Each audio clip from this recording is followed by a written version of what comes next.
Chapter 8 Introduction to Trigonometry, Exercise 8.2, Example number 6. In triangle ABC, right angle at B, AB equal to 5 cm and angle ACB equal to 30 degree. ACB 30 degree. Determine the length of the sides BC and AC. ठीक है, देखो क्या कहता है, एक triangle है ABC, AB 5 centimetre दिया हुआ है और एंगल ACB दिया हुआ है 30 डिग्री. हमें निकालना है AC और BC की वैल्यू. तो देखो कैसे करेंगे. देखो सबसे पहले ना हम AC निकालते हैं. क्या निकालते हैं? AC. कैसे?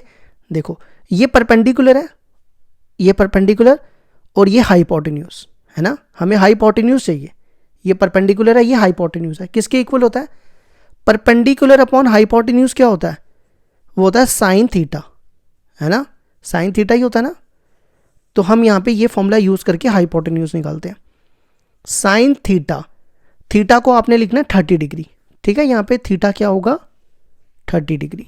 Sign 30 degree equal to perpendicular upon hypotenuse. Perpendicular है AB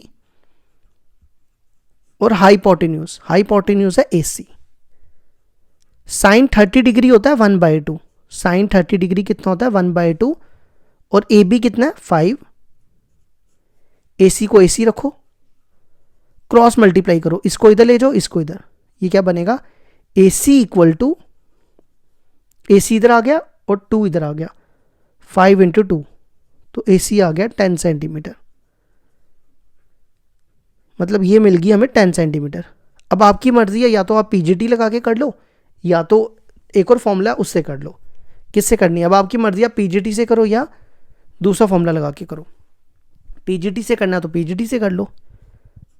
in triangle ABC by PGT, Pythagoras theorem.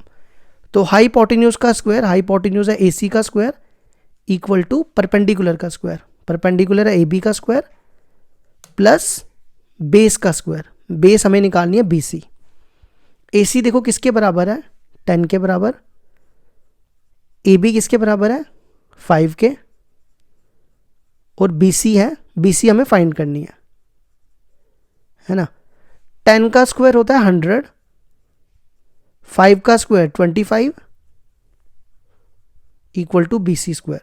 25 को इधर ले आओ, इसको ना ऐसे मार्क कर लो. 100 माइनस 25. तो पहले ना BC का स्क्वायर लिख दो. BC का स्क्वायर पहले लिख दो. 100 में से 25 के 75. इस स्क्वायर को उधर ले जाओ. BC equal to √75. तो ये बनेगा 75 को लिख सकते हैं 25 × 3. समझ आया? ये 25 का रूट क्या होता है? 25 का रूट होता है 5 और 3 पे रूट आ जाएगा. तो ये निकल गई हमारी BC. ठीक है, ये हो गया हमारा क्वेश्चन कंप्लीट. अगर आपको बिना PGT से करना था ना तो वो भी कर सकते थे. मैं आपको बता देता हूँ. अगर आपको बिना PGT से करना था, देखो आप ना कोई भी फॉर्मूला लगा सकते हो. टैन वाला भी लगा सकते हो या कॉस वाला भी लगा सकते हो. अगर टैन वाला लगाना है तो टैन वाला भी लग जाएगा. Tan 30 degree. पहले तो देखो टैन थीटा होता है परपेंडिकुलर अपॉन बेस, है ना. तो थीटा था यहाँ पे 30 डिग्री. परपेंडिकुलर कितना है? 5 सेंटीमीटर. बेस हमें निकालनी थी BC. टैन 30 की वैल्यू होगी 1/√3 equal to 5 × BC. Cross multiply करो, इसको इधर इसको इधर, तो BC आ जाएगा 5√3. तो आप इस मेथड से भी कर सकते थे. ठीक है, आपकी मर्जी है. ये ठीक लगाओ तो ये करो, ये वो ठीक लगाओगे तो वो करो. अब नेक्स्ट करते हैं एग्जाम्पल नंबर 7. एग्जाम्पल नंबर 7 देखो क्या है. In triangle PQR right angle at Q. बना लो. ये ट्राइंगल आ गई PQR. राइट एंगल कहाँ पे? Q पे. तो ये आ गया हमारा Q और PQR. ये रख लो P और ये रख लो R. PQ दिया हुआ है 3 सेंटीमीटर. PQ हो गया 3 सेंटीमीटर और PR दिया हुआ है. PR कहाँ पे? ये 6 सेंटीमीटर. हमें कौन सा एंगल निकालना है? Determine angle QPR. QPR मतलब ये वाला एंगल और फिर PRQ. PRQ मतलब ये वाला एंगल. ठीक है, तो कोई बड़ी बात नहीं है, काफ़ी इजी क्वेश्चन है। देखो हमारे पास बेस दी हुई है, ये बेस है ना, और ये हाइपोटेन्यूज है। तो बेस अपॉन हाइपोटेन्यूज किसके इक्वल होता है? बेस अपॉन हाइपोटेन्यूज होता है कॉस थीटा के बराबर, है ना। किसके बराबर होता है? कॉस थीटा के बराबर। तो आप यहां पे यूज कर लो, ठीक है। इस एंगल को आप थीटा भी मान सकते हो, तो नहीं तो आपने पूरा नाम लिख के करना तो नाम लिख के कर लो, cos Q P R. Theta नहीं लेना तो क्यू पी आर लिख लो। क्या होता है? Base upon hypotenuse. तो बेस है यहां पे पी क्यू और हाइपोटेन्यूज है यहां पे पी आर, ये आ गया पी आर। तो ये बनेगा cos angle Q P are. P Q देखो किसके बराबर है? 3 के बराबर, और पी आर बराबर है 6 के बराबर। तो ये कटेगा, तो ये बन गया कॉस क्यू पी आर, हो गया 1/2। ठीक है। अब आप मैंने कल आपको टेबल बना के बताया था ना, तो आप टेबल से चेक करना, बुक में भी दिया हुआ टेबल। कॉस 1/2 कब होता है? कॉस 1/2 होता है 60 डिग्री पे। कितने पे होता है? कॉस 60 पे 1/2 होता है, ठीक है। तो ये कॉस और कॉस कट जाएगा, एंगल क्यू पी आर आ जाएगा 60 डिग्री। तो मतलब ये वाला एंगल आ गया हमारा 60 डिग्री। इसको यहां से हटा दो। अब हमें ये वाला एंगल निकालना है। देखो ये 90 डिग्री है, ये 60 डिग्री है, तो ये कितना होगा? आपको पता ना, एक ट्राइंगल के तीनों एंगल का सम 180 डिग्री होता है, तो उससे ये एंगल निकाल लो। In triangle P Q R क्या बनेगा? पहले ये वाला एंगल ले लो, P R Q, angle P R Q plus ये वाला एंगल 90 डिग्री प्लस ये वाला angle 60 degree equal to 180 degree. ये बनेगा P R Q equal to 90 plus 60 150 equal to 180 degree. 150 को इधर ले आओ, angle P R Q equal to 180 degree minus 150 degree, कितना हो गया? 30 डिग्री। तो ये हो गया एंगल पी आर क्यू आ गया हमारा 30 डिग्री। ये हो गया क्वेश्चन कंप्लीट।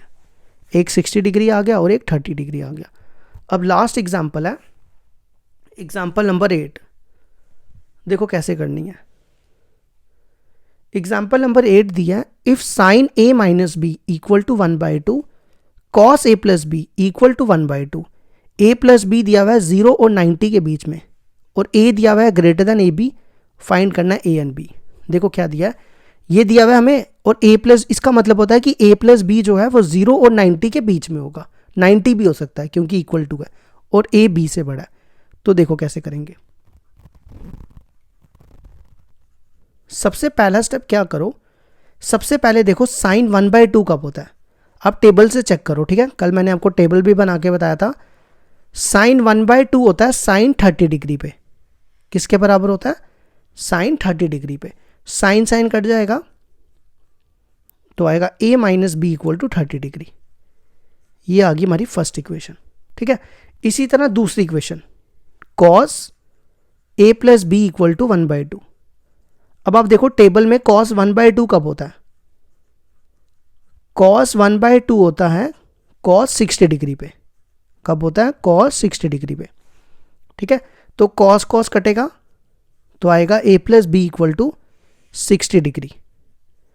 अब आप क्या करो, इन दोनों में एलिमिनेशन मेथड लगाओ और a और b की वैल्यू निकालो। देखो कैसे, a minus B equal to 30 degree और a plus B equal to 60 degree. दोनों को माइनस करते हैं, माइनस माइनस माइनस, ये कैंसिल हो जाएगा। Minus B minus 2b, 30 minus 60 minus 30, ये और ये कैंसिल, 2 इसके नीचे, तो b आएगा 30 डिग्री अपॉन 2, कितना होगा? ये से कैंसिल होगा, b आ गया 15 डिग्री। अब b की वैल्यू इस इक्वेशन में डाल दो या इसमें डाल दो, किसी में भी डाल दो, आंसर आ जाएगा। b इक्वल टू 15 डिग्री हम फर्स्ट में डाल रहे हैं इन इक्वेशन 1। तो ये बनेगा a माइनस b की जगह 15 डिग्री इक्वल टू 30 डिग्री।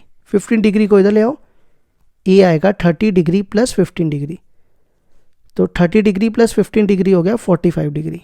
ये हो गया क्वेश्चन हमारा कंप्लीट।